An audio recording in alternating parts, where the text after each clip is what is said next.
Train firm Lumo has launched a brand new service linking Stirling and London, and I've been given an exclusive sneak preview. Let's have a look on board. There will be 4 return journeys a day between Stirling and Euston, calling at 10 intermediate stations, 5 north of the border and 5 south of the border. Now, this new Lumo service will also provide the first ever direct links to London for 3 stations in central Scotland. These are Whifflett, Larbert and Greenfaulds, and the hope is this will drive more people out of their cars and onto the railway. A fleet of 5 newly refurbished 6-carriage trains will sit up and down the West Coast Main Line at speeds of up to 125 miles an hour.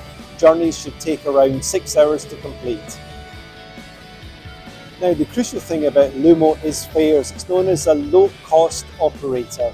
Fares between Stirling and Euston will start at £29.90, or if you're going between Stirling and Preston, it's only £14.90 for a ticket.